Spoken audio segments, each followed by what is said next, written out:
Ang kwento ay nagsisimula sa isang duwag na bida na nagngangalang Ara na nagpa-practice kung paano makipag-usap sa mga babae sa harap ng salamin. Sa ibang lugar, nagising ang ilang mga lalaki sa isang dambana pagkatapos ng mahabang gabi ng pag-inom, ngunit natakot nang may nag-umpisang yumanig. Isa sa mga talunan na iyon ang naisip na baka ito ang alamat ng tinatawag na honky na nakaselyo doon, pero hindi sila nagpatuloy pang malaman nang marinig nila ang isang ingay. Ang honky ay tinutukoy bilang isa na may pusong hindi marunong umatras. Nung panahon ng mga samurai, lumitaw ang mga mandirigmang nagbaba ng kanilang mga sandata. Ang mga mandirigmang ito ay naglaban hanggang maabot ang tuktok ng walang ibang dala kundi ang kanilang honky, at dito nagsimula ang alamat ng pagiging honky. Dumating si Ara sa kanyang unang araw sa paaralan kung saan sinabi sa kanya na ang Minatokay at Siguma Squad ay naglalaban para sa tuktok na pwesto. Naging malinaw ito nang makita niya sa labas ang dalawang estudyante ang nag-aaway. Kitang-kita na walang interes si Ara sa lahat ng pag-aaway at gusto lamang niyang malaman kung mayroon bang magagandang babae sa kanyang klase. Inaasahan ng guro na mayroon nga, ngunit agad na nalaman ni Ara na ang kanyang klase ay puno pala ng mga mukhang delikadong lalaki. Lahat ng nasa maruming silid-aralan na ito ay walang pakialam sa kanya, ngunit nagulat si Ara nang makita niyang may isang babae na agad niyang nagustuhan. Napaka-perpekto nito para sa kanya, kaya't kinumpara niya ito sa isang marupok na itlog ng pugo sa gitna ng isang magulong mangkok ng putahe. Agad na nagpakilala ang babae bilang si Mahoro at agad na nahulog si Ara sa kanya. Sa labas, ang lalaki na nagngangalang Matakara ay nanalo sa kanyang laban. Nang matapos ang klase, tinanong ni Mahoro si Ara kung gusto bang maglakad nito pauwi kasama siya. Siyempre, tinanggap agad ito ng ating bida, kaya sinabi ni Mahoro na maghihintay siya sa gate. Buong buhay inantay ni Ara ang sandaling ito, kaya't nagmadali siya sa pinakabruskong paraan na kanyang alam. Ngunit may isang bully na sinadya siyang patirin at ang kanyang kaibigan ay sumali rin upang sindakin si Ara.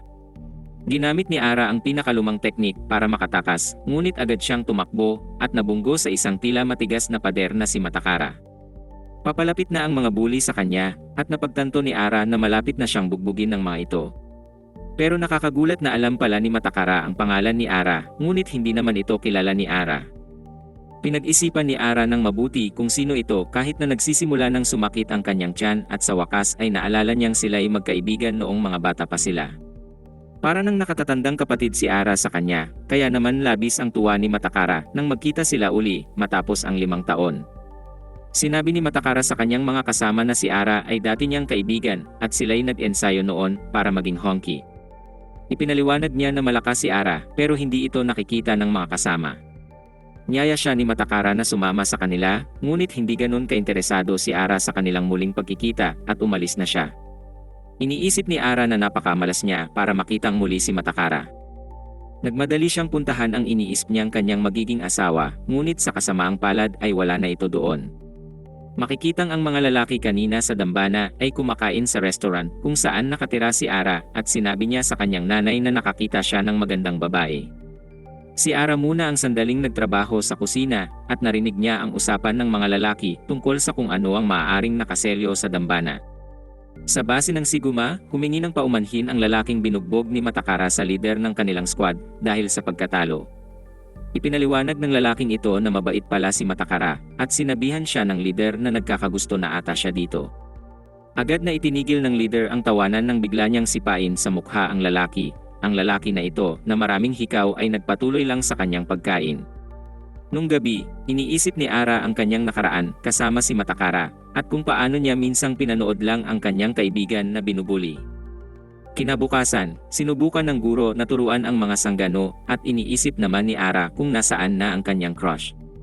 Nung tanghalian, kakain na sana si Ara ng kanyang baon nang bigla niyang makita si Mahoro doon. Ipinaliwanag ni Mahoro na tumakas siya sa klase at humihingi ng paumanhin si Ara sa hindi nila pagkikita noong nakaraang araw. Wala siyang pakialam dito at nagtanong kung pwede silang maging magkaibigan. Siyempre, agad sumang-ayon si Ara sa pagkakataon at ang napakadirektang babae na ito ay nag-alok na sila'y magkita sa isang araw. Tinawag siya ni Matakara mula sa ibaba at nagtaka ang bully kanina na si Zabu kung malakas ba talaga si Ara. Ipinaliwanag ni Matakara na malakas, matapang, at astig si Ara kaya't hinahangaan niya ito. Halata ang inggit ni Zabu at hindi niya ito maintindihan. Ang isa pang bully kanina na si Komao ay nakitang nakikipag-usap si Ara kay Mahoro at nagdesisyon siyang dapat agad nitong sabihan si Matakara, ngunit pinigilan siya ni Zabu. Sa tingin niya, mas magiging interesante kung hahayaan lang nilang maganap ang tradisyon ng kanilang paaralan. Sa isang tindahan, natuwa si Ara nang makapili siya ng perpektong bato na kanyang ukitin. Ngunit bigla na lang dumating ang mga bully at dinala siya sa isang arcade. Gusto ni Zabu na magkasundo na sila mula ngayon, ngunit nagsimulang sumakit uli ang tiyan ni Ara. Nakita ni Zabu na padating na ang gulo, kaya't niyaya na niya si Komao na umalis. Nanalo si Ara sa kanyang laro, ngunit napansin ng mga lalaking nakaputi na hindi siya bahagi ng Minato o Sigumagang.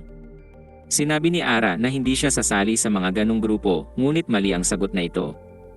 Hindi makapaniwala ang mga lalaking ito na papasok siya sa arcade nang hindi kasali sa kahit anong gang at ipinaalala sa kanya na ang lugar na ito ay kanilang teritoryo.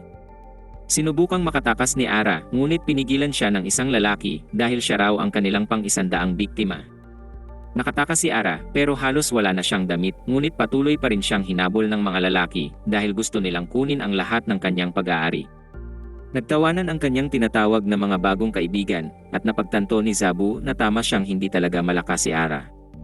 Sa pagkaubos ng mga lugar na matatakbuhan, walang magawa si Ara kundi ang magtago sa loob ng dambana.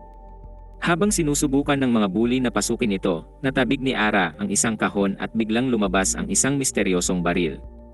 Nakapasok ang mga bully kaya't kinuha ni Ara ang baril upang bantaan sila. Tinawanan ng mga lalaking ito ang lumang baril at lumapit pa rin sa kanya. Pinaputok ni Ara ang misteryosong baril, ngunit nag-ricochet ito, tumama sa kanyang ulo ang bala. Akala ng mga bully ay patay na siya, kaya't umalis na sila, pero biglang nagising si Ara. Tila naipit ang bala sa kanyang ulo at biglang may kakaibang usok na lumabas dito. Bigla na lang namuo ang isang maliit na buhawi at isang genie ang lumitaw sa harapan ni Ara. Ang pangalan ng genie na ito ay Senya at sinabi niya kay Ara na tutup din nito ang isang hiling. Takot na takot si Ara kaya't napagtanto ni Senya na ito'y isang lampa. Nag-iisip si Senya kung ito ba ay isa na namang kapalpakan, ngunit muli niyang tinanong si Ara kung ano ang hiling nito.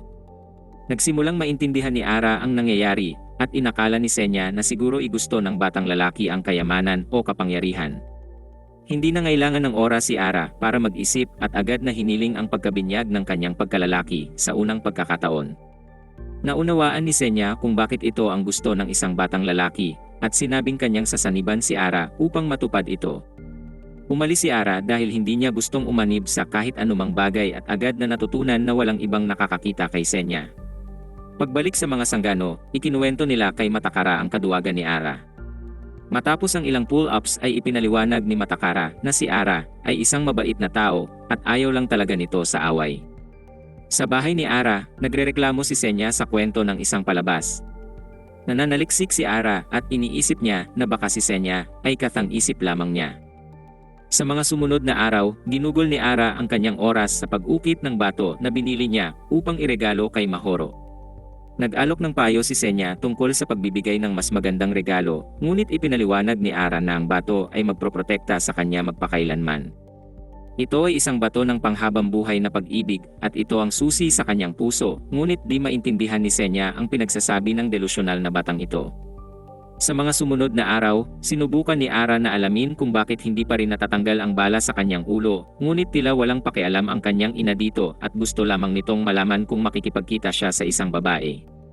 Nahihiya si Ara, ngunit sinabihan lang siya ng kanyang ina na mag-focus sa kung hanggang saan abot ang kanyang relasyon sa nasabing babae. Habang hinihintay niya si Mahoro, sinabi niya kay Senya na huwag siyang kausapin dahil ang kanyang buong buhay ay nakasalalay dito. Dumating si Mahoro at nagtataka siya kung kanino nakikipag-usap si Ara, ngunit ipinaliwanag nito na kinakausap lang niya ang kanyang sarili. Habang tahimik silang kumakain ng ice cream, pinaalala ni Senya kay Ara na ibigay na ang bato.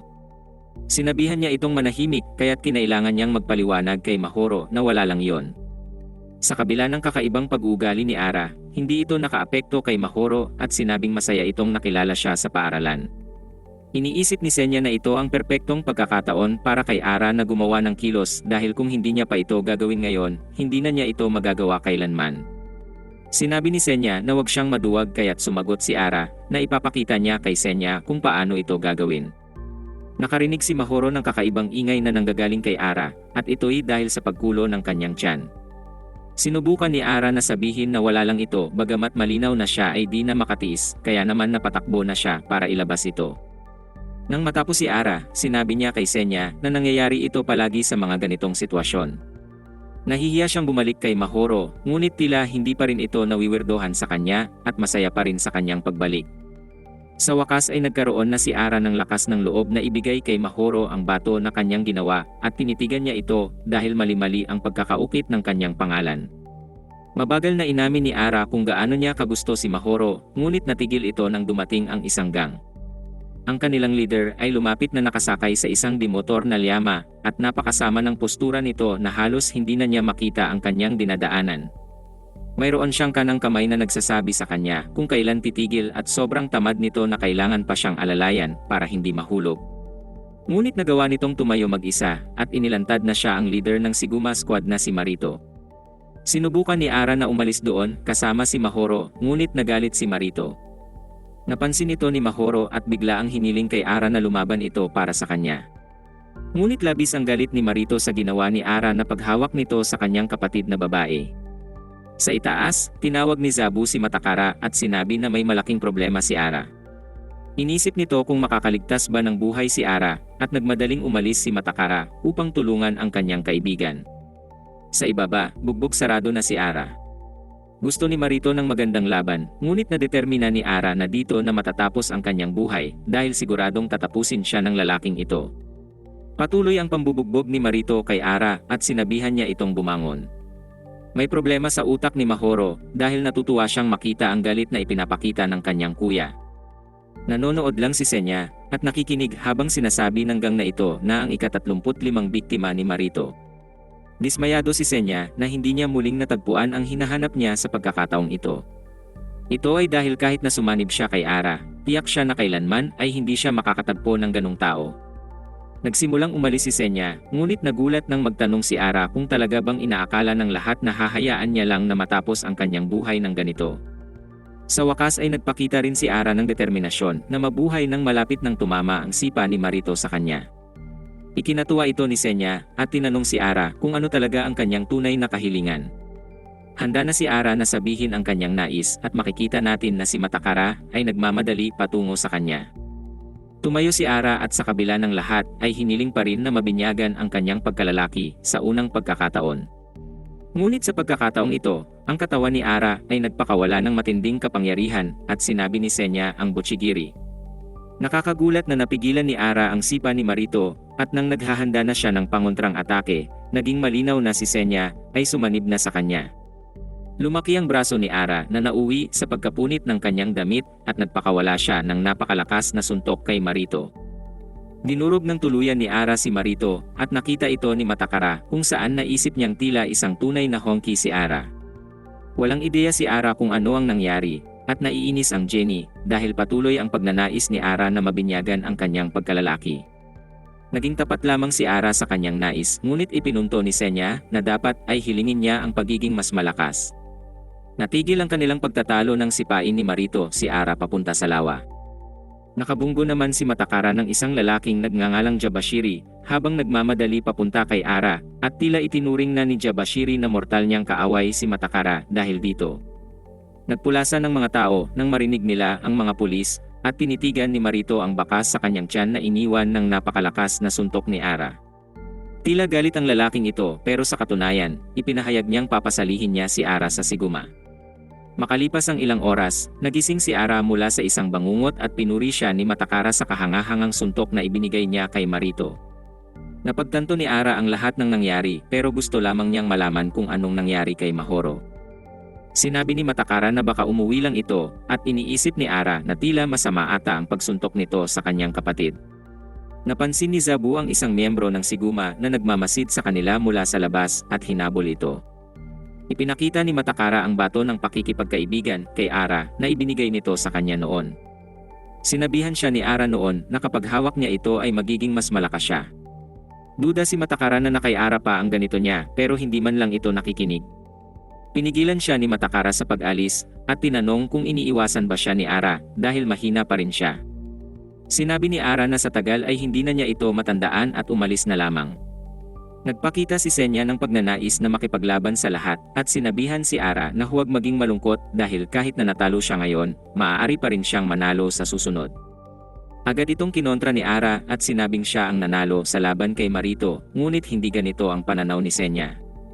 Narinig ni Senya ang ilang mga lalaki na nag-uusap tungkol sa isang laban na nagaganap at ang gutom sa laban na Jenny ay hinatak si Ara upang panoorin ito. Subalit sila'y huli na nang dumating at nagtataka si Zabu kung ano ang ginagawa ni Ara doon. Nadama ng lalaking ito ang bala na nakatusok sa ulo ni Ara at siya'y nagulat kay Senya. Sa bahay, iniisip ni Ara kung paanong sa isang saglit na yon, nakaramdam siya ng pagdaloy ng matinding lakas sa kanyang katawan. Para siyang naging ibang tao at napaisip siya kung ano nga ba si Senya. Ipinaliwanag ni Senya na siya ay isang honky o pinakamalapit na paghahambing kung ang isang tao ay magiging honky. Ngunit hindi namangha si Ara at binanggit na ang mga honky ay mga alamat lamang kahit pa may literal na genie na nakikipag-usap sa kanya ngayon. Ipinunto ni Senya na nang sila ay nagsanib, si Ara ay nakagawa ng napakalakas na suntok. Gayunpaman, sa ngayon ay isang suntok pa lang ang kanyang magagawa dahil parsyal lamang ang kanilang pagsasanib. Napansin ni Senya ang isang marka sa likod ni Ara, ngunit hindi siya nagbanggit ng anuman tungkol dito. Sa halip, ipinaalam niya lamang kay Ara na hindi ito magiging mas malakas maliban kung sila ay magiging isa sa katawan at kaluluwa. Gusto ni Senya na talagang magdikit sila sa lahat ng oras, ngunit muntik masuka si Ara dito. Ipinaalala ni Senya ang pangangailangan nila na magsanib at alam naman ito ni Ara. Sa base ng Siguma, dumating si Jabashiri upang makipag-usap sa kanilang pinuno na si Marito. Sinabihan ang baguhan na estudyante na wala pa siyang karapatan, ngunit gusto ni Marito na marinig ang sasabihin ng bata. Kinain ni Jabashiri ang inalok ni Marito at ipinaliwanag na ang kanilang tao, na si Tatsuto, ay sumunod kay Matakara pagkatapos ng laban. Si Matakara ay mula sa gang ng Minato at dinala niya si Ara sa kanyang tahanan. Hindi naniniwala si Jabashiri na dapat nilang kuhanin ang isang tulad ni Ara na tila sangkot sa isang taga-Minato, ngunit nagbigay pa ito ng ideya kay Marito na pasalihin rin sa kanila si Matakara. Galit na galit si Jabashiri kaya't inumpog niya ang kanyang ulo sa pader at ipinaalala kay Marito na siya ang magiging tanging tagapagmana sa kanyang posisyon. Sa kanyang pagpunta sa paaralan, napagtanto ni Ara na lahat ay nagulat na siya ang sumuntok kay Marito. Namangha si Senya sa kasikatan ni Ara, ngunit hindi ito iniintindi ni Ara dahil hindi naman ito makakatulong para mabinyagan ang kanyang pagkalalaki. Gusto ni Senya na makipaglaban sa lahat ng tumititig kay Ara, ngunit sinigawan siya ni Ara. Nagulat ang mga tao na tila takot sa kanya nang biglang dumating si Marito. Sa ibang lugar, sinabi ni Zabu kay Matakara na dapat iwasan niya si Ara mula ngayon dahil tila mayroon itong kakaibang presensya. Pero sinabi ni Matakara na plano niyang yayain si Ara na sumali sa Minatokay, ngunit hindi naniniwala ang mga kaibigan nila na papayagan iyon ng kanilang pinuno. Ipinahayag ni Matakara na gusto na rin ng kanilang pinuno na makipagkita kay Ara at hindi maunawaan ni Zabu kung ano ang nakita ni Matakara sa batang iyon. Iniisip ni Matakara na ang kamao ni Ara ay tila ng isang honky, pero nagtaka na lamang si Zabu kung bakit sineseryoso ng kanyang kaibigan ang ganitong alamat. Makalipas ang ilang oras sa paaralan, makikitang nakasakay si Marito sa kanyang liyama upang tanungin si Matakara kung alam niya kung nasaan si Ara at ipinapahayag niya na plano niyang pasalihin si Ara sa Siguma. Sa klase, sinigawan ni Ara si Senya dahil sa kanyang pangistorbo tulad ng lagi kaya't kinailangan niyang humingi ng paumanhin sa lahat na tiyak ay nag-iisip na siya'y baliw na talaga. Malinaw na may gusto pa rin si Ara kay Mahoro, ngunit ipinaalala ni Senya sa simp na ito na hinayaan ni Mahoro na bugbugin siya ng kanyang kapatid. Lutang ang isip ni Ara habang sinasabi kay Senya na sinusubukan lang ni Marito ang bagong nobyo ng kanyang kapatid. Agad na ipinunto ni Senya na si Ara ay tumakbo agad sa unang kita pa lang kay Marito, ngunit ipinaliwanag ni Ara na ang kanyang mga binti ay kusa lang gumalaw. Maya-maya pa ay narinig na ni Ara ang boses ni Marito na tinatawag siya at kusa na namang kumilos ang kanyang mga binti. Sa ibang lugar, sinabi ni Mahoro sa kanyang kapatid na gusto niyang palagi silang magkasama. Iniisip niya kung nakikinig ba ito, ngunit makikita natin na ang baliw na babaeng ito ay kinakausap ang isang manikang bersyon ni Marito. Dumating si Ara na kunwari di sinasadyang makita niya si Mahoro doon at humingi siya ng paumanhin sa nangyari nung isang araw. Bagamat tumakbo si Ara mula kay Marito, sinabi niya kay Mahoro na gusto niyang harapin muli ang kanyang kapatid para makuha ang respeto nito. Akala ni Ara na mapapabilib niya ito, ngunit biglang ipinaliwanag ni Mahoro na kung saktan niya ulit ang kanyang kapatid ay siya ang tatapos sa buhay ni Ara. Sinabi ni Mahoro na kunin na niya ang bato na ibinigay nito sa kanya, ngunit ipinaliwanag niya na ito ay isang bato ng panghabang buhay na pag-ibig. Walang pakialam si Mahoro dito at bigla itong ibinagsak. Nabasag ito at matapos ay nagkunwari na ito'y isang aksidente. Makalipas ang ilang oras, hiniling ni Mahoro sa kanyang kapatid na samahan siya nito pauwi, ngunit ito'y nananaginip ng pakikipaglaban kay Ara at nasuntok ang kanyang kapatid sa mukha. Talagang may tama ang babaeng ito sa utak dahil isinisipan nito kay Ara ang nangyari. Sa bahay, malungkot na inaayos ni Ara ang kanyang nawasak na bato. Sinusubukan siyang pasayahin ni Senya, ngunit ang bata ay walang pag-asa. Sa susunod na araw, inanyayahan ni Matakara si Ara na sumali sa Minato Kai. Ipinaliwanag niya kung gaano siya namangha sa kanyang suntok kay Marito, ngunit ginambala siya ni Jabashiri. Nainis si Zabu na makitang kasama nito si Tatsuto, ngunit ginamit ni Jabashiri ang kanyang paboritong galaw dito. Nais ni Ara na sana'y matapos na ang lahat ng ito, ngunit hindi iyon ang tila mangyayari dahil lumapit si Matakara para konfrontahin si Jabashiri. May ibang pakay si Jabashiri, at ito'y si Ara, ngunit sinabi ni Matakara na kailangan muna nitong dumaan sa kanya. Ngunit perpekto rin ito para kay Jabashiri dahil matagal na rin siyang naghinihintay ng pagkakataon na tapusin si Matakara. Lumabas ang dalawa na nagdulot ng malaking ginhawa kay Ara, ngunit sinabi ni Jabashiri na babalikan niya pa ito. Sa labas, naghahanda ang dalawa para sa laban at ang lahat ay di na makapagantay sa laban. Sinubukan ni Senya na hatakin si Ara upang manood subalit ayaw nitong makisali sa lahat ng kaguluhang iyon. Kinwestiyon ni Senya ang kanyang pagkalalaki at tinanong dito kung plano niya bang pabayaan ang kanyang kaibigan. Ang komento na ito ay tila nakaapekto kay Ara nang bigla na namang kumulo ang kanyang tiyan, kaya't kinailangan uli niyang magmadali upang ilabas ito. Nagsimula ang laban at namamangha si Matakara sa kakayahan ni Jabashiri na maiwasan ang kanyang mga sipa. Nang akala ni Matakara ay matatamaan na niya ito, iniwasan lang muli ito ni Jabashiri. Labis ang galak ng mga nanonood, ngunit naiinis si Senya dahil kailangan niya pang antayin si Ara. Nagpatuloy ang laban at tila pantay ang abilidad ng dalawang lalaki. Malinaw na umaasa si Matakara sa kanyang mga sipa upang umatake, ngunit hindi maitatanggi na kayang sumabay ni Jabashiri. Natuwa si Matakara nang sa wakas ay nakatama siya ng sipa sa likod ng ulo ni Jabashiri, ngunit ginamit lamang ni Jabashiri ang pagkakataon na ito para patumbahin si Matakara. Napigilan naman siya ni Matakara na makatama ng panapos na atake, ngunit handa na si Jabashiri na gamitin ang kanyang headbutt upang tapusin ang laban. Hindi ito tinangkang iwasan ni Matakara at nagdesisyon na kontrahin ito gamit rin ang kanyang sariling headbutt. Nagsalpukan ang kanilang mga ulo at natahimik ang mga tao habang inaantay kung ano ang sunod na mangyayari. Ang hindi nakikitang si Senya ay hinatak na si Ara sa laban at nakita nitong si Matakara ang may mas malakas na headbutt. Bagsak na si Jabashiri at lubos na nagalak ang mga nanonood. Galit na galit si Senya dahil hindi niya napanood ang magandang laban at napaisip si Ara kung ano ang mali kay Matakara. Hindi gumagalaw si Matakara at makikita natin na ito ay dahil wala na rin siyang malay. Nang magising si Matakara, ipinunto niya na ang ulo ni Jabashiri ay kasing tigas ng bato. Pinuri ni Ara ang kanyang dating kaibigan sa pinakita nito, ngunit ipinunto ni Matakara na wala yon kumpara sa pagsuntok ni Ara kay Marito. Bago makalisan si Ara, tinanong siya ni Matakara sa huling pagkakataon kung sasali na siya sa Minato Kai. Ipinaliwanag ni Matakara na naging mas malakas na siya ngayon, kaya't may totoong tsansa na silang maging Honki ngayon. Tahimik si Ara at nagulat si Senya na ang dalawang batang ito ay talagang nagpapalakas para maging Honki. Buo na ang desisyon ni Ara at ipinaalala kay Matakara na tapos na siya sa lahat ng bagay na yon. Gumawa ng huling pagsamo si Matakara upang kumbinsihin si Ara na makipagtagpo sa kanilang pinuno na si Dauman at ipinaliwanag na ito'y lalaban kay Marito para sa tuktok na posisyon. Ito ang nagbigay inspirasyon kay Ara dahil naintriga rin siya sa pagnanais ng Dauman na ito na labanan ang kapatid ni Mahoro. Pumunta si Ara upang makipagtagpo kay Dauman at masaya si Senya na malaman na minsang hinangad ni Ara na maging Honki at makarating sa tuktok. Ipinahayag ni Matakara na 3 beses umulit si Dauman, kaya't mas matanda siya sa kanila, at nagulat si Ara nang malaman na ito'y 21 taong gulang na. Ang higanting si Dauman ay dumating at iniisip ni Ara na para na itong isang matandang lalaki.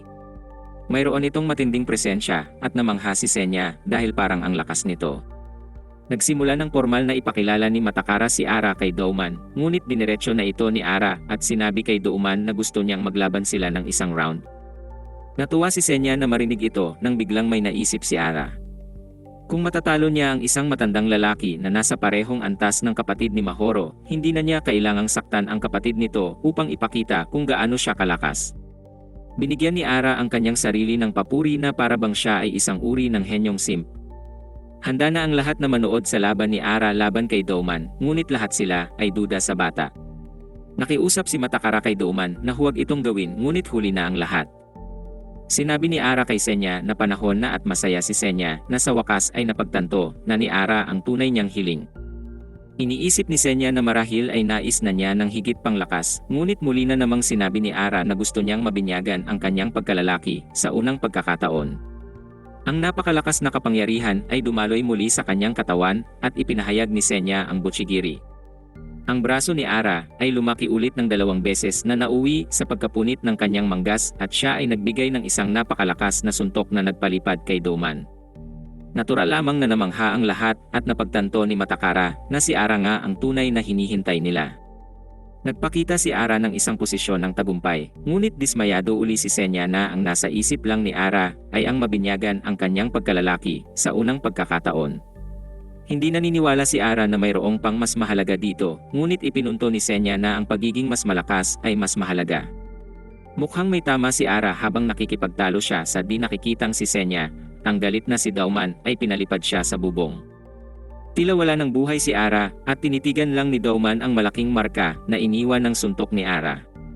Pinaratangan ng iba pang miyembro ng Minato si Matakara sa pagdadala nito ng problema at natakot sila ng tila nagagalit na si Douman. Pero tumatawa lang pala siya at isinulat ni Douman na lubos siyang natutuwa. Sa paaralan, nararamdaman pa rin ni Ara ang epekto ng laban, ngunit gusto pa rin ni Senya na makipaglaban uli sa lalaking iyon. Naging mayabang si Ara pagkatapos manalo ng 2 magkasunod na laban at naisip niyang parang wala siyang limitasyon. Subalit agad ipinunto ni Senya ang katotohanan na kung tutuusin ay natalo na naman siya. Biglang narinig ang boses ni Marito na papalapit. Sa tipikal na estilo ni Ara, siya ay naghandang tumalon mula sa bintana, subalit naisip na ito ni Marito at bigla siyang sumulpot sa bintanang iyon. Hindi na nakataka si Ara kay Marito at pinilit niya ito na sumali sa kanilang grupo. Sinubukan ni Ara na ipaliwanag na magiging pabigat lang siya kung sasali siya at nais niyang tumanggi. Gayunman, ang kanyang pagiging simp ang nanaig nang nagpahiwatig si Mahoro na gusto niyang sumali si Ara. Kinausap niya ang simp na puso ni Ara nang hindi nagsasalita at ito ang nagpapayag kay Ara na sumali sa Siguma. Sa puntong iyon, dumating si Matakara at masayang ipinahayag na pumayag na si Douman sa pagsali ni Ara sa Minatokai, ngunit siya ay nagulat nang makitang nakikipag-usap ito kay Marito. Sinabi sa kanya ni Marito na huli na siya at si Ara ay nagdesisyon ng sumali sa Siguma. Sinubukan ni Matakara na paalalahanan si Ara na dapat silang maging honki nang magkasama, ngunit sinabi ni Marito na siya ay sumali na sa Siguma. Kung nais ni Matakara na sumali si Ara sa kanyang grupo ay kailangan niyang gumamit ng puwersa. Sa ibang lugar, natatakot ang mga taong nakaputi dahil wala silang sapat na pera para sa kanilang kwota at tinanggalan ng 3 ngipin ng kanilang pinuno ang huling taong hindi nakasunod dito. Ipinaliwanag ng tinatawag nilang emperador na si Marito ay sinusubukang matalo ang lider ng Minatokai at nagpasya siyang humanap ng paraan upang ang mga ito ay magkaharap. Iniisip niya na magandang ideya iyon at nagtataka ang kanyang mga kasama kung sino ang kausap ng baliw na ito. Pinakita naman na minsan nang nagharap ang Minatokai at Ikkyunon sa pinakamatinding laban para sa tuktok na pwesto sa Ichizuhai. Ang ika-43 pinuno ng Minatokai na si Douman ay dinurog ng tuluyan ang lider ng Ikkyunon sa isang atake. Pero nang tila tiyak na ang katapusan ng Ikkyunon, lumitaw si Marito. Sa pamumuno ni Marito, binago ang Ikkyunon bilang Siguma Squad at agad itong bumalik sa kasikatan. Ang paliwanag na ito ay ibinigay ni Tatsuto at siya ay nasasabik sa mga plano ng Siguma na maabot ang tuktok. Sumangayon si Senya pero walang interes dito si Ara. Sumali siya dahil sa maling mga dahilan at mas gusto niyang huwag sayangin ang kanyang kabataan sa pakikipaglaban. Dumating si Marito upang dalhin siya sa isang lugar, ngunit nang magtaka si Ara kung saan sila pupunta, siya ay tinignan ng masama ni Jabashiri. Tumanggap si Marito ng tawag na lahat ng paghahanda ay ayos na at sinabi ni Jabashiri kay Ara na huwag hayaang umakyat sa kanyang ulo ang sitwasyon. Inihayag ni Marito na pupunta sila sa kanyang welcome party at ipaparanas nila sa kanya ang lahat ng uri ng kasalanan. Iniisip ni Ara kung anong uri ng mga kasalanan yon, ngunit inilantad niya na siya ay ang uri ng taong maaring magbigay lamang ng kanyang puso sa isang babae. Bigla silang nakakita ng ilang lalaki na nakaputi na nagnanakaw sa isang bata dahil desperado silang makamit ang kanilang kota. Pinigilan ito ni Marito at nakilala ni Ara ang mga ito dahil sila rin ang mga nagnakaw sa kanya. Sila ay ang mga NG Boys at ang pinuno ng kanilang grupo ay si Shindo, isang lalaking pinatalsik mula sa Minato Kai. Naglabas ang mga NG Boys ng mga armas at napagtanto ni Ara kung gaano ito kaseryoso dahil ang mga patalim na iyon ay maaaring tumapos ng buhay ng isang tao. Natakot ang mga lalaki dahil wala naman silang ibang pagpipilian dahil tatapusin rin sila ng kanilang emperador kung hindi sila susunod sa kanyang mga utos.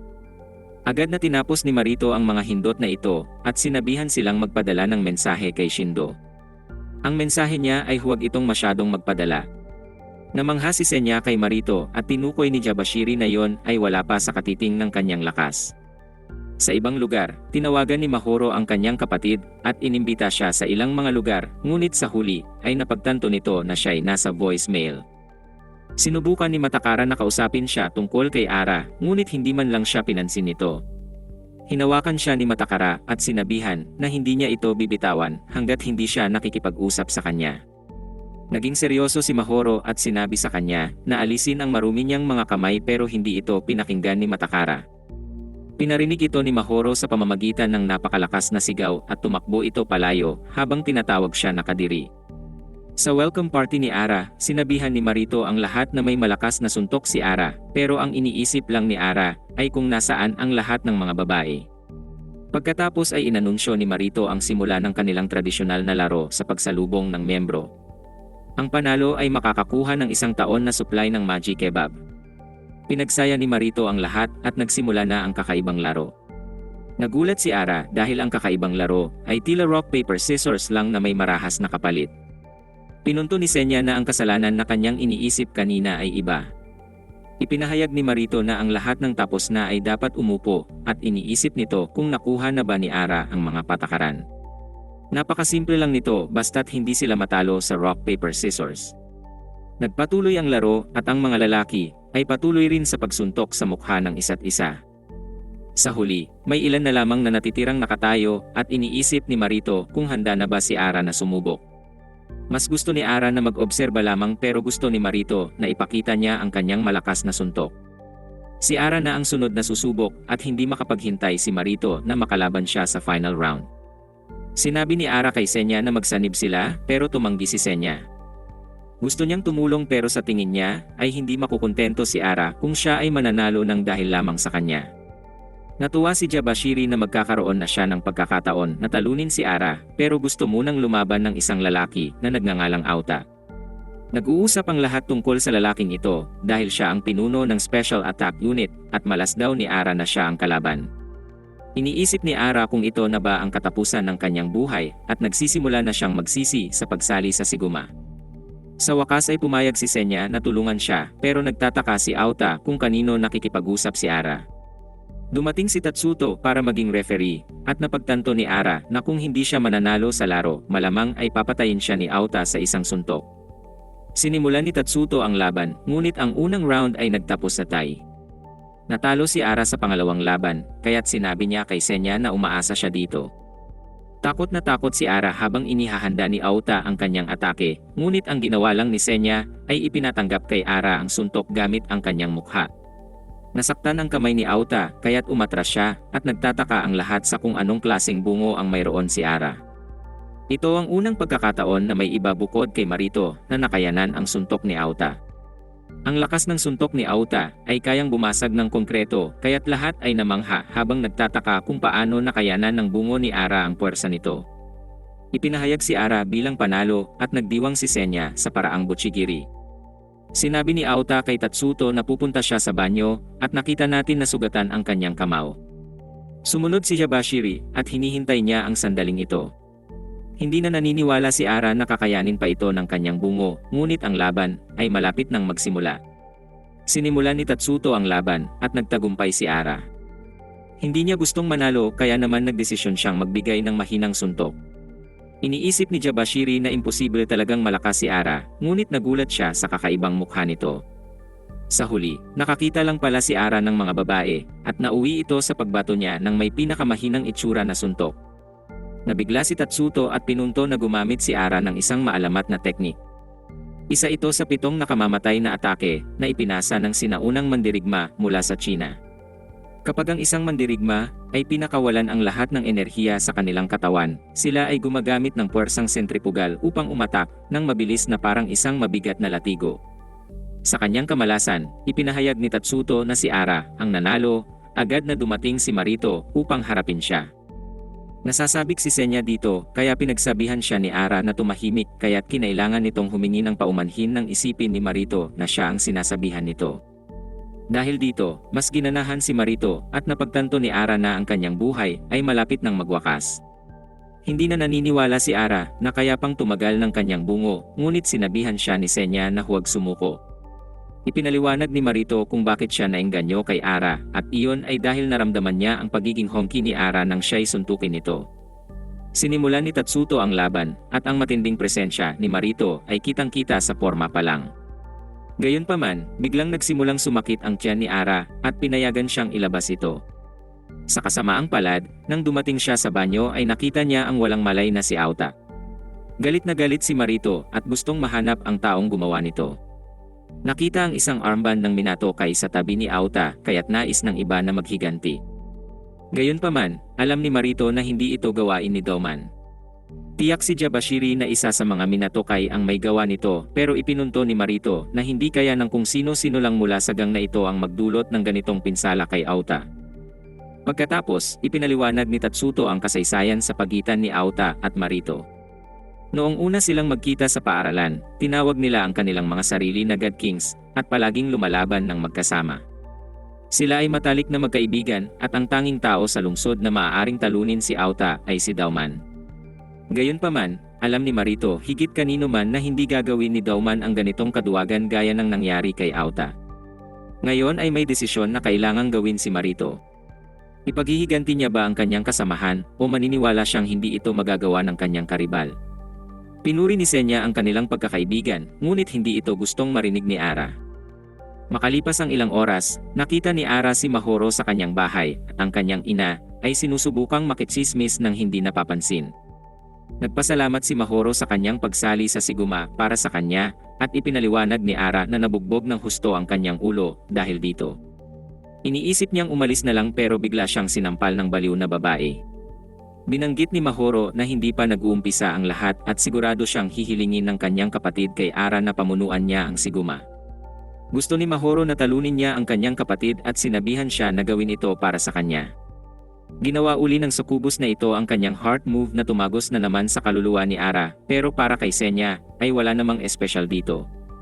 Sa pag-alis ni Mahoro, sumigaw si Ara nang may determinasyon na gagawin niya ito at napapaisip ang kanyang ina kung gaano nakalayo ang narating niya sa babae.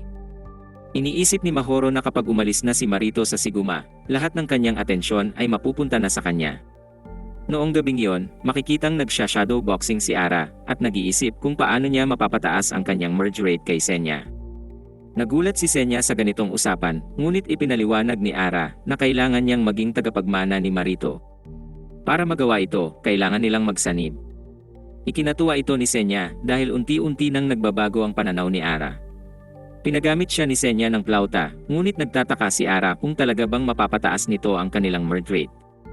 Ipinaliwanag ni Senya na nagha-harmonize sila at napansin niya na ang kakaibang simbolo sa likod ni Ara ay unti-unting lumilinaw. Napaisip si Ara kung ano ang insentibo kay Senya kapag sila'y nagsanib, ngunit sinabi lamang nito na natural lang itong instinct. Sa ibang lugar, nakasalubong ni Jabashiri ang ilang mga lalaki ng Minato at ipinaalala sa kanya ni Tatsuto na magkakagulo lang kung sila'y makikipagaway sa mga ito.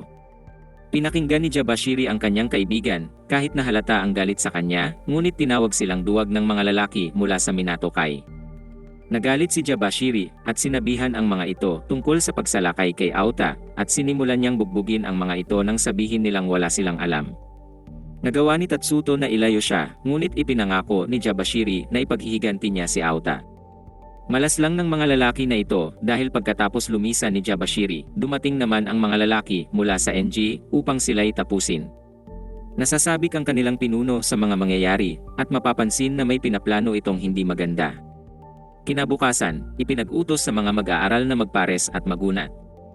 Nagkatambal si Ara at Matakara kaya't pinatunog niya ang likod nito at ipinaalala ni Matakara na dati na silang palaging magka-partner noong elementarya. May isa pang alaala si Ara mula sa kanilang kabataan, ngunit malinaw na may bumabagabag sa kanya, at sinabi niya na lang kay Matakara na hindi niya ito matandaan. Ginawa ni Ara ang kanyang makakaya para unatin ang likod ni Matakara, at nagtanong si Matakara kung ano ang sinabi sa kanya ni Mahoro. Ipinaliwanag ni Ara na sinabi nito sa kanya na kailangan niyang maging tagapagmana ni Marito, ngunit bumagsak siya sa bigat ng kanyang mas malaking kaibigan. Sa puntong iyon, sinabihan si Matakara na tinangay ng Siguma ang dalawang kasamahan nila mula sa Minato Kai. Dumating si Matakara at nakita na ang kanyang mga kasamahan sa Minato ay nakatali sa mga puno. Galit na galit si Zabu dahil tiyak siyang ang Siguma lamang ang gagawa nito at hindi niya palalampasin yon.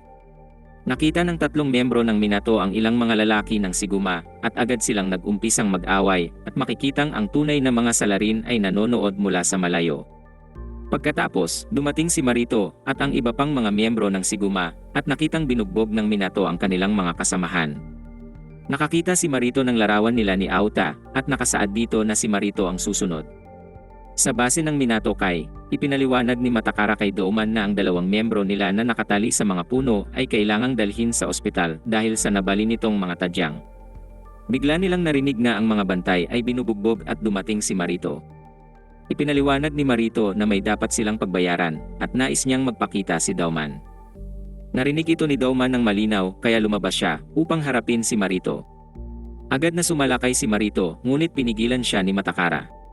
Pinalipad siya ni Marito at hiniling ni Matakara na sabihin nito sa kanila kung ano ang problema. Naisip ni Jabashiri na dapat alam na nila ngunit ipinunto ni Zabu na sila ang bumugbog sa kanilang mga kasamahan. Sinabi ni Jabashiri ang ginawa nila, ngunit wala talagang nakakaalam kung ano ang nangyayari. Lalong lumala ang tensyon, ngunit pinakalma ni Matakara ang kanyang mga kasama. Ipinakita ni Marito sa kanila ang armband na kanilang natagpuan, ngunit ipinaliwanag ni Matakara na walang sino man mula sa Minato Kai ang gagawa ng ganoon. Hindi pa rin tiwala si Marito, kaya sinabi niya na kung hindi sila ang gumawa nito, kailangan nilang dalhin ang mga tunay na salarin sa Koliseo bukas. Kung hindi, magdedeklara si Marito ng digmaan. Bago umalis, sinabi ni Marito kay Douman na maghaharap silang muli para tapusin ito.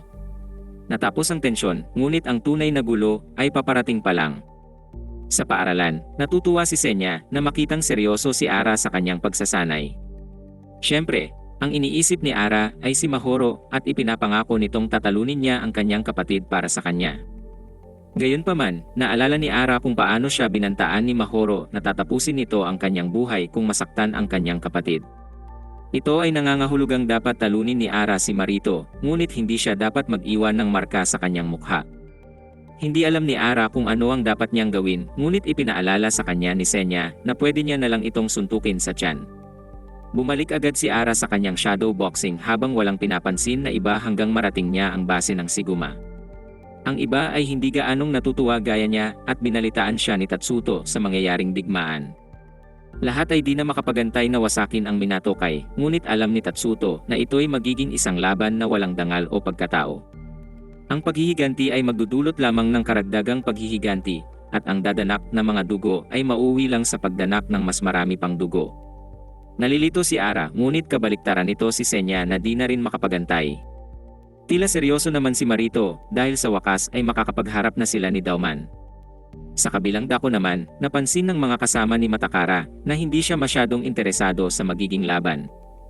Ipinaliwanag ni Matakara na ang prinsipyo ng Minato Kai ay laging tungkol sa pakikipaglaban ng lalaki sa lalaki at tungkol sa paghahangad ng lakas.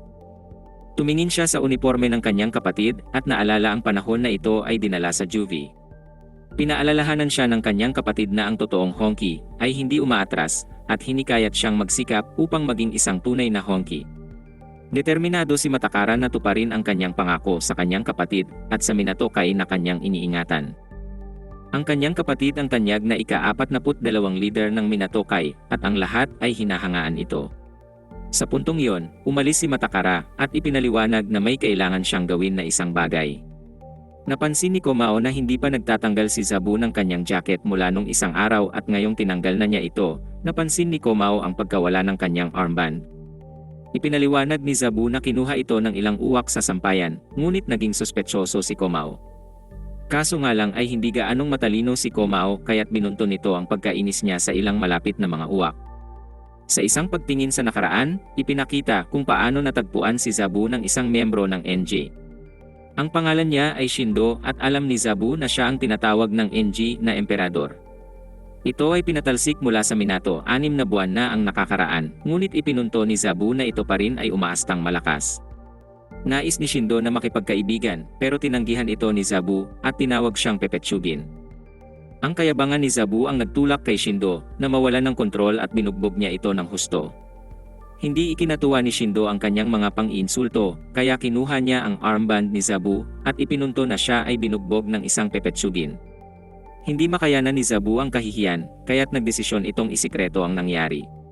Sa ibang lugar, nasasabik si Senya na makauwi para makapagsanay pa si Ara. Binanggit ni Ara na hindi na kinakailangan ang pagsasanay pa dahil magtutunggali na sina Marito at Doman. Hindi ito naintindihan ni Senya, kaya ipinaliwanag ito ni Ara sa Genie. Kung manalo si Marito, makukuha na niya ang lahat ng kanyang inaasam. May kakaibang imahinasyon si Ara dahil iniisip niyang ipapaubaya ni Marito ang Siguma sa kanya at iniisip rin na kanyang sasabihin sa kanyang magiging bayaw na maasahan siya nito. Sa kabilang banda, kung manalo si Doman, walang magiging opsyon si Marito kundi ipagkatiwala pa rin ang Siguma sa kanya. Babagsak sa depresyon si Mahoro at mangyayaring nandun si Ara para kanyang sandalan. Nakarating si Ara sa kanilang bahay at nakita na naghihintay doon si Matakara. Nag-aalala si Matakara kung plano rin ni Ara na makipaglaban, ngunit sinabi lang ni Ara na ito ay depende sa sitwasyon. Nagmakaawa si Matakara kay Ara na pigilan si Marito at ipinaliwanag na wala sa mga miyembro ng Minato ang mambibiktima ng ganoon. Tiyak siya na hindi rin gagawin ng mga miyembro ng Siguma ang ganon at may masamang pakiramdam siya sa lahat ng ito. Ipinaliwanag ni Matakara na ang paglaban ng ganito ay hindi ginagawa ng mga tunay na Honki, ngunit sinabi ni Ara na wala siyang pakialam dito. May tiwala si Matakara na kayang pigilin ni Ara ang digmaan, ngunit lalo lamang nairita si Ara. Sinabihan niya si Matakara na tigilan na ang pagiging isip bata at napansin ni Senya na labis ang nagiging emosyon ni Ara kapag kaharap si Matakara. Ipinaliwanag ni Matakara na lagi siyang kasama ni Ara noon at nagbalik tanaw sa kanilang kabataan. Isang beses, ipinakita sa kanya ni Ara ang kanyang bato ng pagkakaibigan at ginamit ito upang tatakan ang kaibigan. Ito ang bato na ibinigay sa kanya ni Ara nang pareho silang nagpasya na maging tunay na mga Honki. Ipinahayag ni Matakara na gusto pa rin niya na maging Honki sila, ngunit malinaw na may bumabagabag kay Ara. Sinabi niya kay Matakara na umalis na dahil ang lahat ng ito'y wala ng halaga para sa kanya. Nagtataka si Senya kung ano ang nangyari sa kanila ng kanyang dating pinakamatalik na kaibigan dahil halatang may malaking kaganapan noon. Sinabihan siya ni Ara na manahimik, ngunit sa huli ay nasaktan lamang niya ang kanyang ulo. Bumalik si Matakara sa kanilang bahay na may bitbit na bato ng pagkakaibigan at binibilang ang mga araw hanggang sa pagbalik ng kanyang kapatid. Hindi niya alam kung ano ang gagawin at umaasa na agad makakabalik ang kanyang kapatid. Kinabukasan, habang kumakain ang baliw na si Mahoro kasama ang kanyang manikang kapatid ay dumating si Ara. Tiyak si Ara na mananalo si Marito ngayon at hihilingin sa kanya na pamunuan ang Siguma. Naging tunay na hindot si Mahoro nang maisip niyang kapag nanalo si Marito at nagtapos, hindi na niya kailangan si Ara. Nagtataka si Ara kung ano ang ibig sabihin nito, ngunit naputol ang kanilang usapan nang dumating si Matakara. Sinabi ni Ara na hindi niya gustong makipag-usap, ngunit gusto pala ni Matakara na makausap si Mahoro. Sumang-ayon siya na sumama dahil tungkol ito kay Marito, ngunit sinubukan ni Ara na siya'y balaan tungkol sa mga miyembro ng Minato. Natakot si Ara na baka manligaw si Matakara kay Mahoro at hindi nakatulong si Senya na alisin ang kanyang pangamba sa pagsasabi na grabe ang pagkalalaki ni Matakara kumpara sa kanya. Sinabi ni Mahoro kay Matakara na diretsuhin siya, kaya't sinabi na nitong pigilan ang magiging digmaan. Nainsulto si Mahoro sa kanyang kahilingan, ngunit binalaan siya ni Matakara na uhaw sa dugo ang parehong panig. Sa ganitong sitwasyon, maaaring mauwi sa katapusan ng buhay ang laban kaya dapat siyang mag-alala kay Marito. Hindi naniniwala si Mahoro na pakikinggan siya ni Marito, kaya hiniling ni Matakara kay Mahoro na sa halip ay kumbinsihin si Ara na gawin ito. Duda si Mahoro na kakayanin ni Ara ang ganitong responsibilidad, ngunit tiwala si Matakara na kaya niya ito. Pinigilan siya ni Matakara na muling umalis gaya ng nakaraan, kaya sinabihan niya itong alisin ang marumi niyang kamay. Naghahanda na siya para sumigaw ulit, ngunit sa pagkakataon na ito ay pinigilan siya ni Matakara. Akala ni Ara na magkayakap sila, kaya't bigla na lang siyang nawalan ng malay.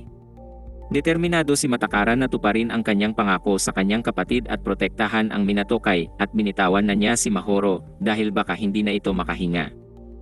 Nagulat si Mahoro na malaman na may kapatid si Matakara at ipinaliwanag niya na malapit na niya itong makita. Pumunta si Mahoro kay Ara at sinabing patigilin ang kanyang kapatid sa gusto nitong mangyaring digmaan. Ginamit ng manipulatibong babaeng ito ang kanyang heart move at walang nagawa si Ara laban dito. Makalipas ang ilang sandali, napagtanto ni Ara na nauubusan na siya ng oras. Natakot siyang kumbinsihin si Marito na itigil ang digmaan at sa halip ay sinabihan pa niya ito na tila masaya ang magiging laban. Iniisip ni Ara kung paano niya gagawin ito at nagpasya si Marito na subukan siyang pakainin. Sa puntong ito, sobrang duwag pa rin si Ara at sinubo ang mainit na pagkain ng isang buo. Pagkatapos ay ipinaliwanag ni Marito na kahit anong kainin niya, hindi siya kailanman mabubusog. Sa base ng Minato, ang uhaw sa dugo na grupo ay sumumpa na tatapusin ang lahat ng miyembro ng Siguma. Ngunit si Zabu ay patuloy na nag-aalala sa kanyang lihim. Nakita ni Matakara na ubos na ang oras, ngunit dumating na si Dauman.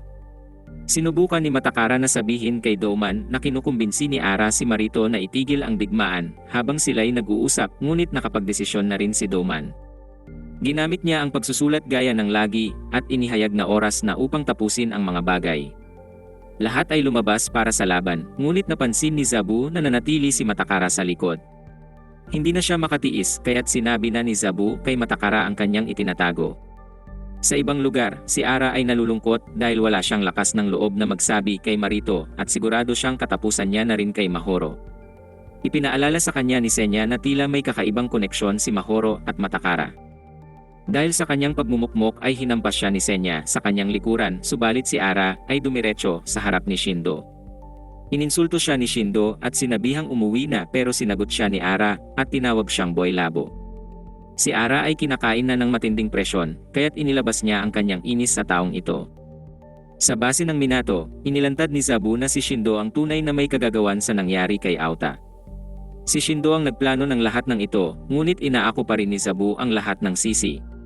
Sa kabila nito ay natutuwa pa rin si Matakara na inamin niya ito at ipinahayag na may kailangan siyang puntahan. Duda siya na paniniwalaan ni Marito ang katotohanan, kaya't ibinulgar niya na sa halip ay diretso siyang pupunta kay Shindo. Pagbalik kay Ara, makikitang siya ay bugbog sarado na kay Shindo. Hindi gusto ni Senya ang paggamit ni Shindo ng sandata, kaya't inutos niya kay Ara na ipakita sa kanya ang resulta ng kanilang pagsasanay. Sumangayon si Ara dito at muling binanggit ang kanyang hiling na mabinyagan ang kanyang pagkalalaki sa unang pagkakataon.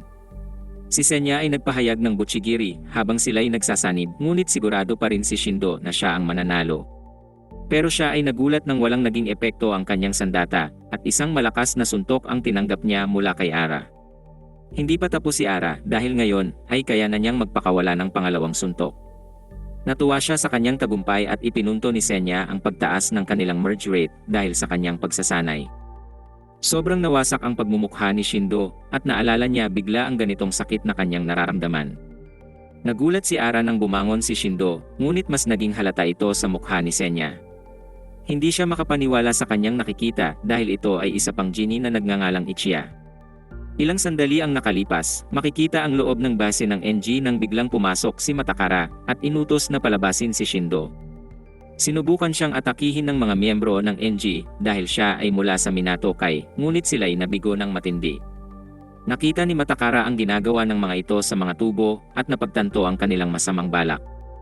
Si Shindo ay lumabas at inakala niya na si Matakara ay pumunta upang makita ang espesyal na bisita na kasalukuyan nilang inaasikaso. Tinawag ni Shindo ang bisita, ngunit nagulat si Matakara na ang nakita niya ay ang napakasayang si Ara. Hindi sinabi ni Ara kung bakit siya nandoon, ngunit nasaktan niya si Matakara nang sabihin niya kay Shindo na silang dalawa ay hindi magkaibigan. Inilantad ni Matakara na si Shindo ang nag-umpisa ng digmaan, ngunit si Shindo siyempre ay tumanggi. Nagpasya si Matakara na solusyonan ito sa kanyang sariling pamamaraan at itinabi si Ara nang subukan siya nitong pigilan. Naghanda ang dalawa na maglaban at napaisip si Senya kung totoo ba ang nakita niyang genie. Nagsimula na ang dalawa, ngunit nagulat si Matakara nang si Shindo ay magpanggap lang na nasaktan. Naisahan ni Shindo si Matakara at binigyan ito ng isang malakas na atake. Nakilala ni Senya ang malakas na sipa at nakumpirmang si Shindo ay talagang nakipagsanib kay Ichiya. Sa ibang lugar, sinubukan ni Zabu na tawagan si Matakara, ngunit hindi ito sumasagot sa kanyang telepono. Sa base ng NG, makikita kung bakit ganito ang kaso dahil si Matakara ay nakatali. Pinuntahan siya ni Ara kaya't tinanong na ni Matakara kung bakit kasama siya ng mga NG. Ngunit higit sa lahat, gusto niyang malaman kung bakit wala siyang suot na damit.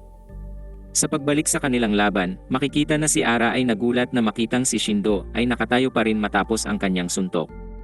Sinubukan ni Ara na umatak ulit, ngunit madali lamang siyang pinigilan ni Shindo. Napansin ni Shindo na si Ara ay sumigaw tungkol sa kanyang pagnanasa na mabinyagan ang kanyang pagkalalaki at lubos niya itong naintindihan. Dinala siya ni Shindo sa isang lugar kung saan makakakita siya ng isang palabas at labis itong ikinagulat ni Ara. Binigyan siya ng pansin ng mga babae at tinawag siyang hari. Nahihiya si Senya para sa kanya, ngunit nais lamang ni Ara na sumuko na si Matakara sa pagpapahinto ng digmaan. Sinabi niya na ang ganitong mga laban ay madalas mangyari, ngunit ipinunto ni Matakara na ang mga laban na minanipula gaya nito ay hindi tunay na mga laban. Nagtataka si Matakara kung bakit nagbago si Ara at sinabing dati ay mas mahilig pa ito sa kwento ng mga honki kumpara sa kanya. Galit na ipinaalala ni Ara sa kanya na wala na siyang pakialam sa honki at dumating si Shindo upang pigilan ang argumento. Sumama si Ara sa kanya at sinabi ni Matakara na hindi mawawala ang tiwala niya sa kanya. Sa pagbalik sa nakaraan, ipinakita na isang grupo ng mga lalaki ang nagsimulang mangbuli sa mga batang Matakara at Ara. Tumanggi si Matakara na umatras dahil ang mga bully ay ginagawang katatawanan ang mga honki. Nagpatuloy ang mga insulto kaya sinubukan ni Matakara na atakihin sila, ngunit siya ay nabugbog lang. Nanonood si Ara mula sa likod ng isang puno at tumakbo palayo nang sabihan siyang siya na ang susunod. Sumakit muli ang tiyan ni Ara at hinihiling niyang tumigil na si Matakara sa pagpapaalala sa kanya ng araw na iyon. Sa ibang lugar, naghahanda na ang grupo ng Siguma para sa laban nang dumating naman ang grupo ng Minatokai. Nanonood si Mahoro mula sa malayo at nasabik siya nang maisip na ang tanging kailangan lamang gawin ni Marito ay talunin ang malaking lalaki. Kapag nagawa niya ito, siya ay aalis na sa Siguma at malalaan na nito ang lahat ng kanyang oras kay Mahoro. Nag-aalala siya dahil nasaktan siya nung nakaraan, kaya't nagtataka siya kung nasaan si Ara dahil dapat ay nandoon siya upang tumulong. Sa base ng NG, ipinakilala na ni Shindo ang lahat kay Ara. Ipinaliwanag ni Shindo na hindi masaya si Ara sa kanyang kasalukuyang gang at ininsulto niya ang lahat ng kasali sa Siguma. Nagalit si Shindo nang wala gaanong reaksyon ang mga alipors niya, ngunit takot sila sa taong ito kaya nagsimula na rin silang insultuhin ang Siguma. Sinabi ni Shindo kay Ara na sumali sa kanilang grupo at aminado si Ara na gusto niyang matuto ng mas marami pang bagay tungkol sa NJ. Nais ni Shindo na turuan siya nito kaya ipinaliwanag niya na nabubuhay sila sa apat na I, ang Energy, Enjoy, Ecstasy, at Emperador. Sumali si Ara sa kanilang sigawan, ngunit sa totoo lang, iniisip niya na ito'y walang kwenta. Ipinaliwanag ni Shindo na malapit na ang digmaan sa pagitan ng Minato at Siguma kaya't iniutos niya na lumabas sila roon para tapusin ang mga ito dahil kundi ay sila ang tatapusin ni Shindo. Sinabi ni Ara kay Senya na hindi maganda ang pakiramdam niya sa mga ito. Ipinunto ni Senya na ang paglaban ay hindi isang bagay na ginagawa dahil lang ito'y iniutos. Patuloy silang nag-uusap na tila napapansin rin ni Shindo. Medyo nalilito si Ara sa nangyayari kaya't nilinaw ito ni Shindo. Kapag nagwasakan na ang dalawang gang, sila na ang lilipol at tuluyang tatapos sa lahat ng mga ito. Dumaan si Ara sa harap ng kulungan ni Matakara at napapaisip si Matakara kung totoo nga bang sumuko na siya sa pagiging honki. Natumba si Matakara at nahulog ang kanyang bato ng pagkakaibigan at bumalik ang kumpiyansa niya kay Ara dahil hindi ito ang klase ng tao na basta-bastang susuko sa kanyang pangarap. Malapit nang magsimula ang laban, ngunit hindi pa rin sumasagot si Matakara kaya tumakbo si Zabu palayo. Naghahanda si Marito na harapin si Dauman at sinuportahan siya ng mga taga-Siguma. Sa malapit na lugar, nagtataka si Shindo kung bakit nakikipag-usap si Ara kay Matakara tungkol sa Honki. Ipinaliwanag ni Ara na ganoon lang sila maglaro noon, ngunit tila naiwan pa rin sa pagiging isip bata si Matakara hanggang ngayon. Napaisip si Shindo kung bumisita na ba si Ara sa dambana ng Honki, ngunit sinabihan siya ni Senya na magsinungaling at sabihing hindi. Ginawa ito ni Ara kaya't nagpasya na si Shindo at opisyal na inalok si Ara na maging kanyang kanang kamay. Tumanggi si Ara dahil masyadong mabigat ang responsibilidad na ito para sa kanya, ngunit ipinunto ni Shindo na ang mga babae ng NG ay tutulong sa kanya na mabinyagan ang kanyang pagkalalaki sa unang pagkakataon. Ito ang nagpapayag kay Ara, ngunit naalala niya si Mahoro kaya't siya'y nagdalawang isip. Sinabihan siya ni Shindo na habulin ang mga bagay na gusto niya tulad ng kanyang paghabol sa pagkasira ng Siguma at Minato. Nagtataka si Ara kung bakit ganun na lang ang kanyang pagnanais na talunin ang mga ito, ngunit ang baliw na lalaking ito ay kinalmot lang ang kanyang balat. Isang sulyap sa nakaraan ang nagpakita na si Shindo ay minsan nang napahamak, ngunit si Dauman ay dumating para siya'y iligtas mula sa mga kawatan. Agad na namangha si Shindo kay Dauman at nag-ensayo upang mapalakas ang kanyang katawan araw-araw. Dinaglaon ay sumali siya sa Minato Kai kung saan isang araw ay nakikipag-sparring siya sa isa pang miyembro. Siya ang nanalo sa laban, ngunit tumanggi ang kanyang kalaban na tanggapin ang kanyang pagkatalo. Bigla itong kumapit sa binti ni Shindo at sinabihan siya na ang kanyang mga sipa ay masyadong mahina. Galit na galit si Shindo at kumuha ng sandata upang atakihin ito, ngunit pinigilan siya ni Dauman. Labis na nabahala ang lahat sa kanyang paggamit ng sandata, ngunit ipinaliwanag ni Shindo na siya ay nagwagi na nung una pa lang. Binaliwala ng lahat ang kanyang pagmamakaawa at nagalit siya nang lumakad lang palayo si Dauman. Matapos ang araw na yon, nanumpa si Shindo na siya ang tatapos kay Dauman at kung may haharang sa kanya, ay una niyang dudurugin ang mga ito. Natakot si Ara sa kung gaano kaigting ang galit ng taong ito, ngunit ipinaliwanag ni Shindo na siya ay determinado lang. Nanatili pa rin ang pag-aalinlangan ni Ara na maging kanang kamay ng taong ito, ipinaliwanag niya na siya'y mas naniniwala sa kapayapaan. Ngunit alam ni Shindo kung paano kumbinsihin si Ara, kaya't ipinaliwanag niya na ang gusto ng lahat ng babae ay isang malakas na lalaki. Nagbago ang tono ni Ara pagkatapos isipin ang lahat ng mga babae, at ipinahayag niyang ipapakita niya sa kanila ang tunay na lakas ng isang lalaki. Sa laban, naghanda si Dauman at natakot si Mahoro dahil kailangang lumaban ng kanyang kapatid sa isang higanteng halimaw. Hindi makontak ni Komao si Zabu, ngunit makikita natin na dumating na si Zabu sa base ng NJ. Natagpuan niya si Matakara at sinabi nito na kailangan nilang magmadali dahil papunta na si Shindo sa laban. Ngunit huli na ang lahat dahil dumating na ang NG sa Coliseo. Handa na ang mga miyembro ng NG sa pagdanak ng dugo, ngunit naisip ni Senya na nakakahiya na kailangan pa ng mga ito ng sandata. Sinubukan ni Ara na umalis at ipinaliwanag niya kay Senya na ayaw niyang madamay sa ganitong laban. Inudyok siya ni Senya na huwag umatras dahil kung sasabak si Ara sa laban, labis ang magiging pagtaas ng kanilang murder rate. Dahil sa sakit ng tiyan ni Ara, kinailangan niyang magmadali papunta sa banyo, ngunit pinigilan siya ni Shindo. Nakita ni Shindo na may kaunting pag-aalinlangan pa rin siya, kaya ipinaliwanag niya na kapag natapos na nila ang lahat, maaari nilang angkinin ang mga babae ng mga ito. Walang kamalay-malay si Ara kung ano ang sinasabi niya, kaya ipinaliwanag ni Shindo na mayroong kapatid na babae si Marito na nagngangalang Mahoro. Nang marinig ni Ara ang sinasabi ni Shindo tungkol kay Mahoro, may kakaiba siyang naramdaman at nagsimula siyang kainin ng galit. Hindi ito napansin ni Shindo kaya't nagpatuloy siya sa pagpapahayag na gusto niyang gawing premyo si Mahoro. Nagsimula nang tumibok ang buong katawan ni Ara at kahit kay Senya ay may nangyayari ding kakaiba. Ipinahayag ni Shindo na maganda na ang kapatid ng boss ng Siguma ay paglilingkuran siya at tinawag niya itong isang tropeyong asawa. Sa pagtingin sa bala na nasa ulo ni Ara, makikita na nagsimulang kumulo ang kanyang dugo at maging ang pakiramdam ni Senya ay umiinit. Ipinaliwanag ni Shindo na maaari pa niyang ipahiram si Mahoro kay Ara, ngunit ito na ang naging hangganan at nagsimulang magliwanag ang marka sa likod ni Ara. Nahatak si Senya papasok sa katawan ni Ara at biglang nagpakawala ng malakas na suntok si Ara sa mukha ni Shindo. Lahat ay lubos na nagulat kabilang na si Senya, ngunit ginamit na niya agad ang sandaling ito upang tumakbo patungo sa banyo. Kakaiba ang tuwa sa mukha ni Shindo nang siya'y tumayo, at ito'y dahil mas tiyak na siya ngayon na mayroon ring kasama si Ara sa loob ng kanyang katawan.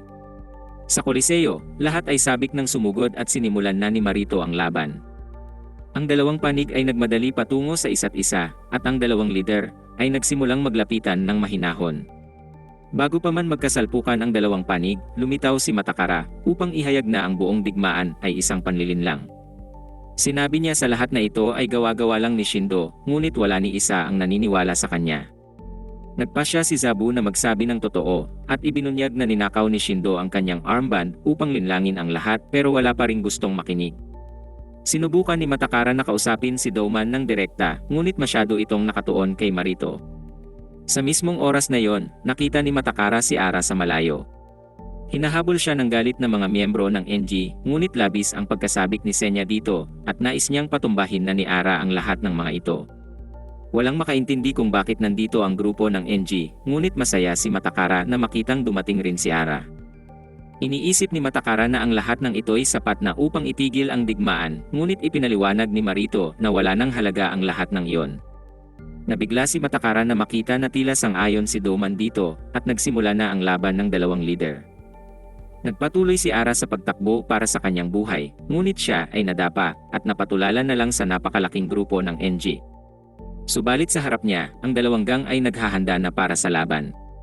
Sinimulan ng mga pinuno ang laban, at ang nagawa na lang ni Matakara ay panoorin ang dalawang panig na maglaban sa maling mga dahilan. Hindi makapaniwala si Ara na ang laban ay nagsimula na, ngunit si Senya ay lubos na nagalak dito. Ang mga pinuno ay parehong napakalakas kaya't hindi nakakagulat na pantay sila sa laban. Hindi makasali at nanonood lang sa laban si Auta, at naalala niya kung paano nagsimula ang alitan ng dalawang leader. Tinuturing sina Auta at Marito bilang mga lalaking naghahari sa bawat paaralan sa lungsod. Kilala sila bilang mga God Kings. Iniisip ni Auta kung sasali si Marito sa Minato Kai o Iki-Union, ngunit alam ni Marito na tatamarin lang siya sa kahit ano.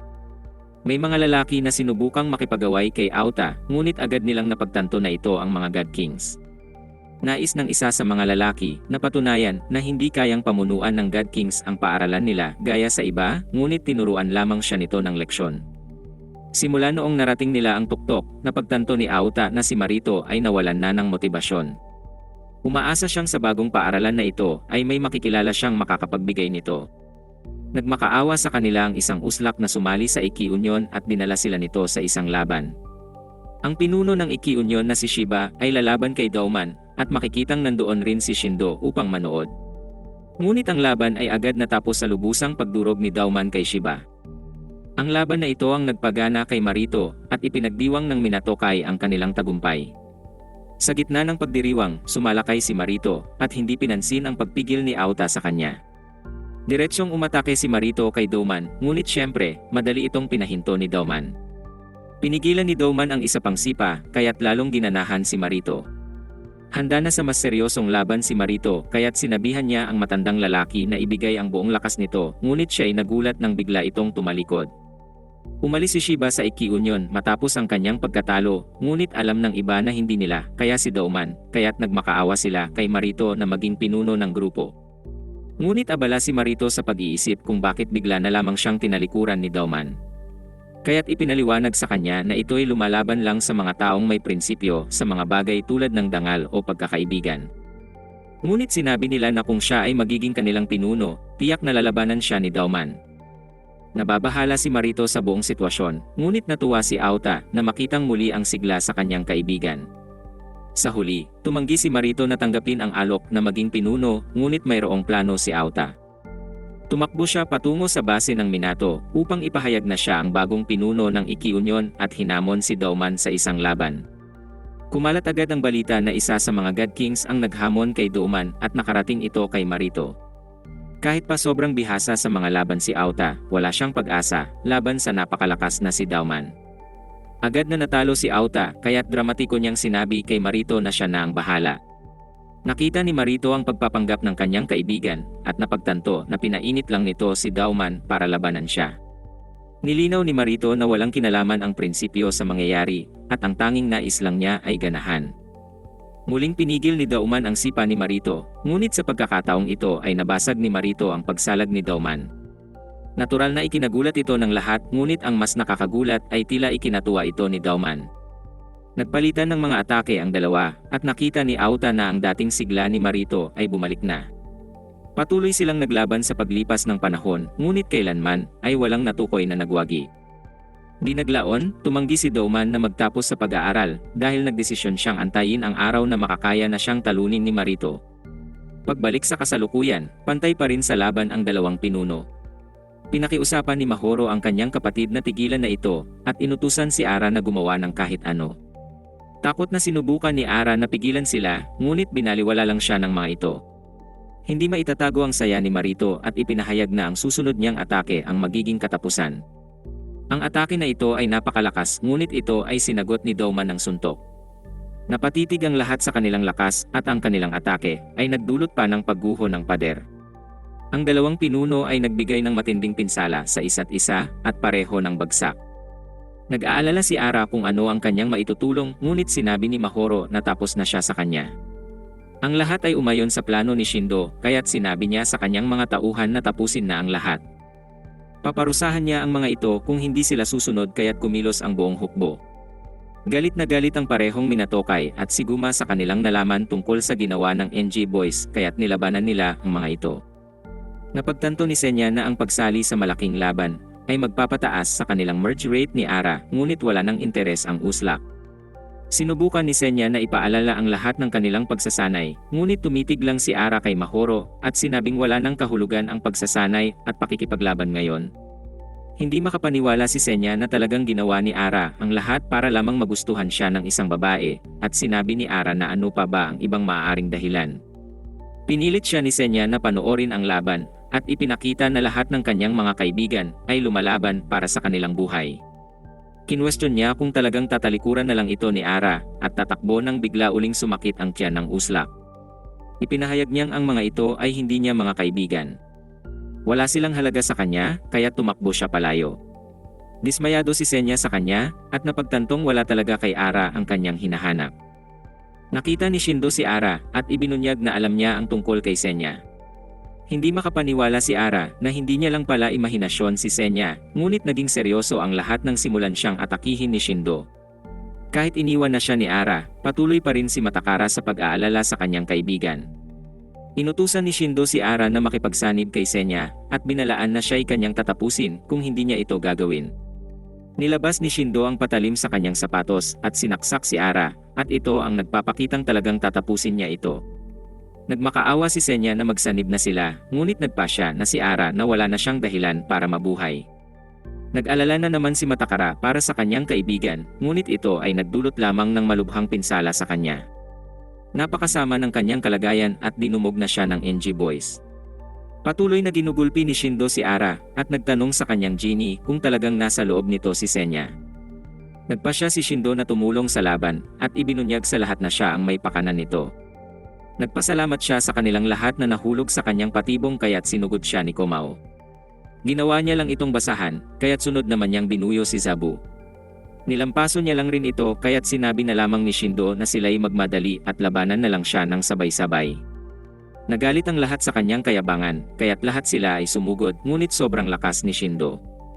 Si Matakara lamang ang nagtagumpay na makatama ng isang atake, ngunit nakakagulat na hindi naapektuhan si Shindo. Nagbalik ng atake si Shindo at nagdulot ng matinding sakit kay Matakara nang punteryahin nito ang kanyang sugatang binti. Sa malapit, bumalik ang kamalayan ni Ara at ang una niyang nakita ay si Matakara na binubugbog. Naalala ni Ara ang pagkakataon na binugbog rin si Matakara nung sila'y bata pa, at muling nagtanong si Senya kung tatalikuran ni Ara ang kanyang kaibigan. Hindi sumagot si Ara, kaya't nainis si Senya dahil napakalapit na niyang maabot ang isang bagay na kanyang ninanais. Ginawa ni Matakara ang lahat upang makapalag kay Shindo, ngunit wala ng pag-asa. Ininsulto ni Shindo si Matakara nang ipunas nito sa kanya ang dugo sa kanyang sapatos at nagpasyang tapos na siya dito. Tumingin siya sa mga pinuno at ipinahayag na sisiguruhin niyang hindi na uli makakalaban ang mga ito. Sa sandaling yon, tumindig si Mahoro laban sa kanya at sinabihan siyang Uslak na dapat maglaho na. Pinatumba siya ni Shindo dahil dito na ikinagulat ni Ara. Sinabihan siya ni Shindo na huwag makisawsaw dahil siya ay mahina. Muling naalala ni Ara ang nakaraan at sinabihan si Mahoro na huwag itong gawin. Sinabihan niya itong tumakbo, ngunit muling tumayo si Mahoro sa harap ni Shindo. Ang ideya ng pagtakbo ay nakakasuka para sa kanya at wala siyang nikatiting na takot kay Shindo. Nagpasya si Mahoro na insultuhin ito at tawaging uslak na sunod-sunuran lang ang pagkatao sa sasabihin ng iba. Napikon si Shindo at nagpasya na pagbabayaran nito ang kanyang mga salita at ginamit ang kanyang sandata para tapusin ito. Ngunit ang kanyang atake ay biglang huminto at nagulat si Mahoro nang makitang pinigilan ito ni Ara. Nakita rin ito ni Matakara at sinabi ni Shindo kay Ara na sumuko na lamang. Nagsimula siyang atakihin at sugatan si Ara sa buo nitong katawan, ngunit patuloy pa rin ito sa pagabante. Namangha si Senya sa kanyang nakikita at napagtanto niyang tataas ang kanilang merge rate dahil dito. Nakatama si Shindo ng isang matinding atake, ngunit tumanggi si Ara na bumagsak. Lalo pang nilakasan ni Shindo ang kanyang mga atake, at napaisip si Senya kung gaano pa kataas ang aabutin ng kanilang merge rate.